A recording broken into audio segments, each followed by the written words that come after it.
documentary by the BBC.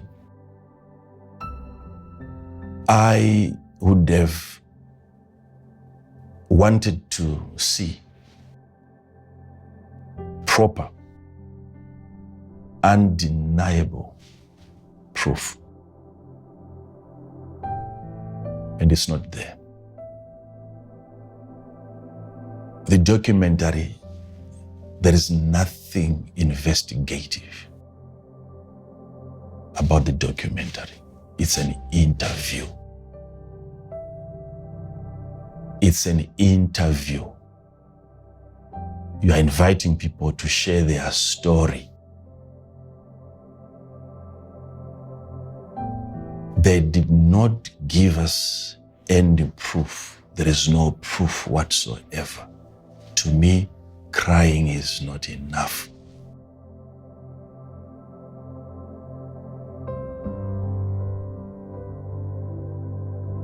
This is what I would have asked for as BBC, because my credibility is at stake. Investigation should have started after the interview. If someone comes to you and he tells you this is what is happening in that facility, you have enough resources as a media house to pay SCOAN a visit. And having some of these things verified in video format and not in audio, probably that was going to be more believable. You must have ways of extracting information from the ground.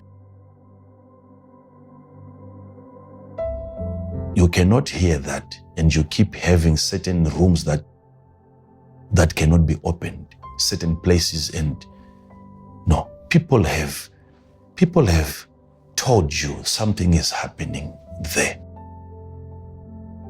You hide your cameras, you visit the place. Yes, these victims, there was no way that they can actually bring out any proof, any evidence. This is so that when I get to the victims, I'll also teach them their own lessons when we get to the victims. You could have done a better job. A proper investigation, even if it's a family that you're investigating, the first thing that you do is to split the family and you interview each member of that family individually. So where are you going? Why are you coming into this country? What have you brought into this country? Is that your father? Is that your mother? How old is your mother? How old is your father? So is that your brother? Is that your sister? How old is she? You don't bring people together. And at the end of the documentary, you make them sit on lawn like it's a picnic.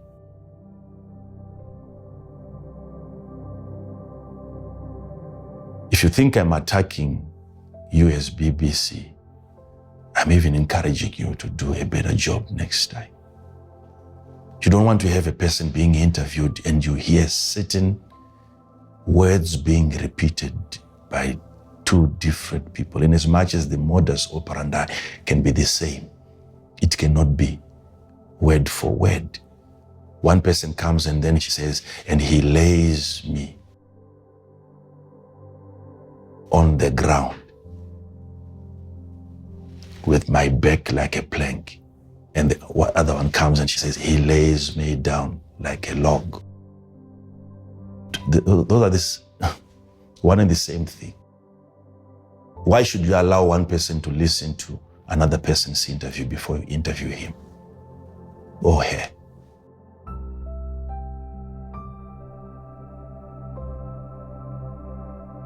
That wasn't a good job.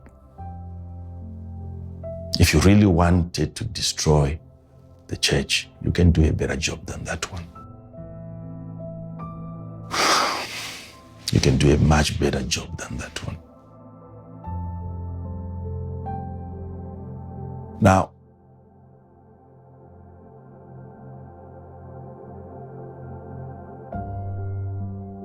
If you're working for the men of God for years, maybe 20 years, maybe 15, maybe 10 years, and you are taking care of him and you are close to him 24 hours a day, and the only opportunity you had was a peep under the door once, and you were not able to hear what was being done except the volume of the television. You looked under the door and you saw a woman's feet. And then you go on to say, I saw that something was happening. You're not telling us what was something was happening on the couch over there. You're seeing, because once you are looking from under the door, your view, your sight is restricted. We can't rely on such a story. And if you were really working there for that amount of time, and that's the information that you bring out, why would you call yourself a wise man? Where's the wisdom in that? Someone gives you access into his life for 24 hours, and that's all that you bring out.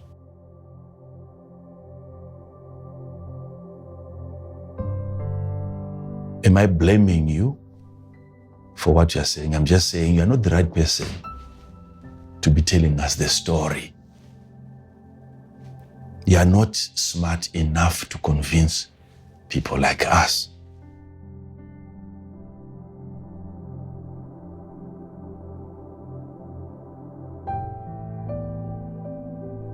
If it was a woman's feet, what did you see on the feet? Q-tex. Is the feet different from his wife's feet?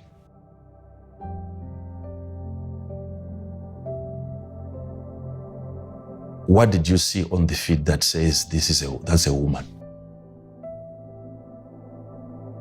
Come on.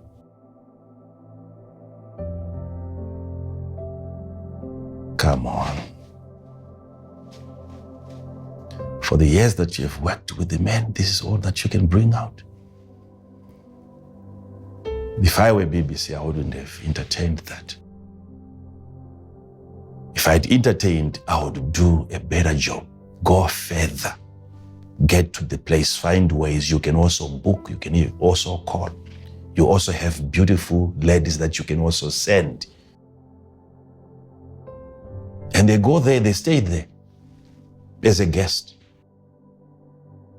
You have resources. You can't send 50 beautiful women and one of them is not picked.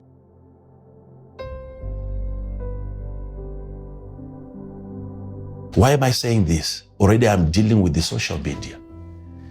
Because if people are going to take this as proof, as evidence, then who is not womanizing? Who is not sleeping with women? All of us, we're in trouble.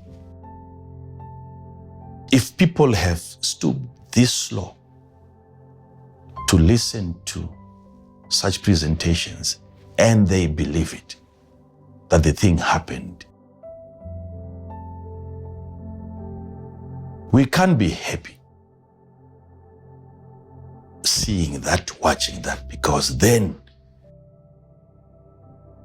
who cannot do that? Who cannot offer such a service? Anyone with a phone that can record, you can interview anyone that you meet in the street. And he tells you, I was in that church and this is what they did to me. And people take that as evidence. There's no evidence there. There's no proof there.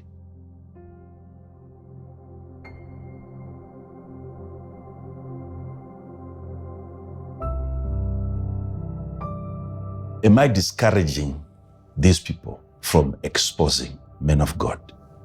No, I'm simply asking them to do a much better job. You can do a better job than this.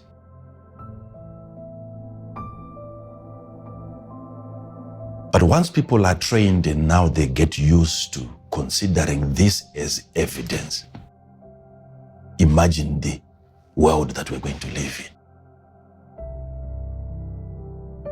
in. We now have to be careful. No one is safe. If this is what you consider to be evidence, then no one is safe. So, still, this is not to say everything that is being said is a lie.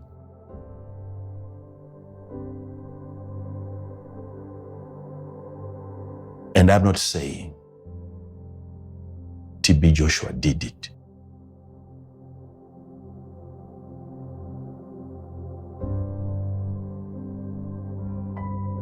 I'm saying, please next time, help us see. Show us. If there's no truth, don't put your name to something that cannot be verified. You reduce your credibility as a media house.